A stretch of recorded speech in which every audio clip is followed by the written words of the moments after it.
Welcome to daily fact new initiative. और इस new initiative में हमने शुरू किया है कि हम जो है वो करंट अफेयर को वन लाइनर फॉर्म में डिस्कस करेंगे। हमारा टारगेट रहेगा कि जितने भी करंट अफेयर जो है वो न्यूज़ में मेंशन है उसको वन लाइनर फॉर्म में कवर करेंगे, ताकि जो है वो हम जल्दी से जल्दी रिवाइज कर सके प्लस साथ में लर्न कर सके। हमारा ये इनिशिएटिव जो है वो एग्जाम्स लाइक पुलिस पटवारी एज वेल एज जो अगर हम बात करें एसएससी सीजीएल और जो हाई कोर्ट का एग्जाम अभी होगा उसके लिए भी जो आपको ये हेल्प करेगा। तो शुरुआत करते हैं आज के कुछ इंपॉर्टेंट करंट अफेयर के साथ। तो सबसे पहले बात करेंगे लोथल के बारे में। लोथल जो है वो रिसेंटली न्यूज़ में है। ये एक इंडस वैली सिविलाइजेशन की साइट है जो कहाँ पर है, गुजरात में। लिटरली अगर हम मतलब देखें लोथल का, तो वो है माउंट ऑफ द डेड। ये इंपॉर्टेंट रहता है। देन उसके बाद हमें की फीचर्स जो है वो लोथल के बारे में जानने जरूरी है, क्योंकि स्टैटिक बेस्ड अगर हम इसको पढ़ते हैं तो क्वेश्चन बन सकता है। तो ये याद रखना है कि जो लोथल है only port town of Indus valley civilization है। मतलब यहाँ पर हम इसको लिंक कर सकते हैं कि पोर्ट जो है वो यहाँ पर था, और अकेली ये साइट है जिसके पास पोर्ट था इंडस वैली सिविलाइजेशन में। उसके बाद हम बात कर सकते हैं कि इसको डिस्कवर किसने किया था। एसआर राव ने 1954 में। और यहाँ पर जो डिवीज़न हो रखी है प्रॉपर, जो साइट जिस तरह से डिवाइड हो रखी है वो दो पार्ट्स में हो रखी है, एक तो टाउन और दूसरा सिटीडेल। टाउन की अगर हम बात करें तो यहाँ पर कॉमन लोग रहते थे, और सिटाडेल में अगर हम बात करें तो रॉयल पीपल जो है वो यहाँ पर रहते थे। देन उसके बाद जो आपका लोथल है वो फेमस है एक तो डॉकयार्ड के लिए, और दूसरा फायर अल्टार्स। यहाँ पर आपको बड़े बड़े फायर अल्टार्स और डॉकयार्ड जो है वो देखने को मिलेगा। इंडस वैली सिविलाइजेशन की अगर हम बात करें तो 3300 से लेकर 1300 बीसी तक जो है वो इंडस वैली सिविलाइजेशन थी। और इसमें थ्री फेजेज आती है, अर्ली, मिडल और लेटर। अर्ली और मिडल और लेटर अगर हम बात करें इसको, या प्रॉपर अगर हम इंडस वैली सिविलाइजेशन को कहें तो इसको हड़प्पा सभ्यता भी कहा जाता है। और इसमें जो है वो राइजिंग फेज सबसे पहले, फिर मेच्योर फेज और उसके बाद डिक्लाइन। और कहीं ना कहीं जो हड़प्पा सभ्यता थी या फिर इंडस वैली जो सिविलाइजेशन है इसको फर्स्ट अर्बनाइजेशन कहा गया है। और जो सेकेंड अर्बनाइजेशन है वो है आपका जो आप 6th सेंचुरी बीसी में अगर हम बात करते हैं यहाँ पर, जब जो है वो महाजनपद का राइज होता है, राइज ऑफ महाजनपद, तो उस फेज को सेकेंड अर्बनाइजेशन कहा गया है।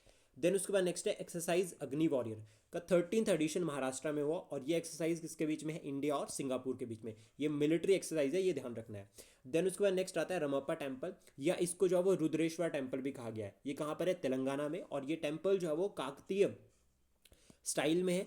काकतीय स्टाइल हिंदू टेम्पल है ये। और ये डेडिकेटेड है लॉर्ड शिवा को। इंपॉर्टेंट, इसको बनाया गया था 1213 एडी में। काकतीय रूलर जिनका नाम था काकती गणपति, तो है इन्होंने बनाया था, गणपति देवा। और ये यूनेस्को वर्ल्ड हेरिटेज साइट है, और इसको टैग जो है वो यूनेस्को वर्ल्ड हेरिटेज साइट का 2021 में मिल रखा है। आपको कमेंट बॉक्स में बताना है कि टोटल अभी तक प्रेजेंट टाइम में जो है वो कितनी वर्ल्ड हेरिटेज साइट्स है भारत से, ये आप कमेंट बॉक्स में बता सकते हैं। देन उसके बाद नेक्स्ट है ग्लोबल आउटलुक फॉर 2025 रिपोर्ट। ये बहुत इंपॉर्टेंट है, ग्लोबल आउटलुक रिपोर्ट 2025। ये किसने रिलीज की है, वर्ल्ड फूड प्रोग्राम ने। और इन्होंने यहाँ पर बताया कि 1.9 बिलियन पीपल जो है वो स्टिल हंगर चैलेंजेस को फेस कर रहे हैं वर्ल्ड वाइड, 1.9 बिलियन। और ये जो रिपोर्ट है ये अपडेट करती है एक तरह से food security and highlight concerns या सोल्यूशन, जितने भी आपके कंसर्न रेज करते हैं उसके लिए सोल्यूशन जो है वो प्रोवाइड करती है। देन उसके बाद नेक्स्ट है UN peace building commission. UN peace building commission है, इसमें टोटल जो है वो 31 मेंबर्स है। 31 जो है वो यहाँ पर मेंबर्स है, और ये members generally United nation general assembly से ही आते हैं। और इसमें भारत जो है वो री इलेक्ट हुआ है 2025-26 के लिए। ये इंपॉर्टेंट है। और हमारी जो आईआर पॉइंट ऑफ व्यू है या पीस बिल्डिंग में जो हमारे जो इनिशिएटिव्स है जो हम कंट्रीब्यूट करते हैं उसको भी यहाँ पर देखा जा रहा है। भारत जो है वो सबसे ज़्यादा कंट्रीब्यूशन जो है वो पीस बिल्डिंग में प्रोवाइड करता है, तो ये इंपॉर्टेंट रहेगा बहुत। और ये जो कमीशन है इसको एस्टेब्लिश किया गया था 2005 में। उसके बाद नेक्स्ट आता है state of tax justice report. ये रिलीज़ किया है किसने, टैक्स जस्टिस नेटवर्क ने। तो सबसे पहले तो ये याद रखना है, रिपोर्ट का नाम पूछा जा सकता है किसने रिलीज किया, तो ये रिलीज किया टैक्स जस्टिस नेटवर्क ने।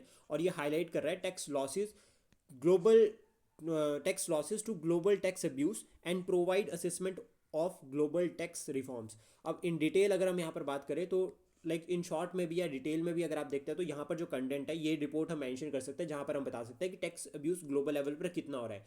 बिलियंस ऑफ टैक्स अब्यूज यहाँ पर देखा जा रहा है ऑलमोस्ट, जिसकी वजह से इसका पता नहीं चलता है ये पैसा कहाँ गया। ग्लोबल लेवल पर यहाँ पर बात की जा रही है, तो black money at global level हम इसको कह सकते हैं। उसके बाद नेशनल पोल्यूशन कंट्रोल डे, ये आज यानी कि 2 दिसंबर 2024 को सेलिब्रेट किया जा रहा है, ऑब्जर्व किया जा रहा है। उसके बाद एक इंपॉर्टेंट और आता है international day for the abolition of slavery, 2 दिसंबर, ये भी आज है।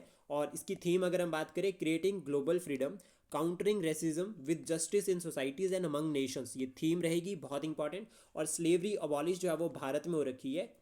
स्लेवरी अबॉलिशमेंट 1843 में हो रखी है, ब्रिटिश गवर्नमेंट ने करी थी। और चार्टर एक्ट जो 1833 था उसके अंडर।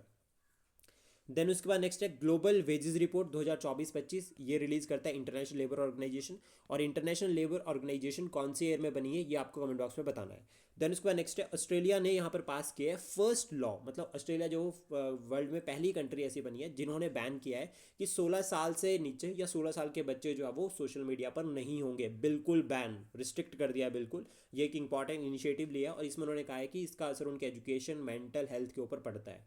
देन उसके बाद नेक्स्ट है वर्ल्ड एड्स डे, ये 1 दिसंबर को हुआ अभी, और इसकी थीम की अगर हम बात करें, take the right path, my health my rights, तो ये इंपॉर्टेंट थीम रहेगी। थीम भी एग्जाम में पूछी जा सकती है क्योंकि अभी पुलिस का जो नया सिलेबस आया उसमें क्लियरली कहा है डेज के रिगार्डिंग और थीम्स, तो ये इंपॉर्टेंट रहेगा। तो इस तरह से हम जो है वो साइड बाय साथ के साथ जो है वो पढ़ सकते हैं कौन सा आज कौन सा दिन है, इस तरह से जो है वो लर्न करना ईजी रहेगा रादर देन कि एक साथ याद करना।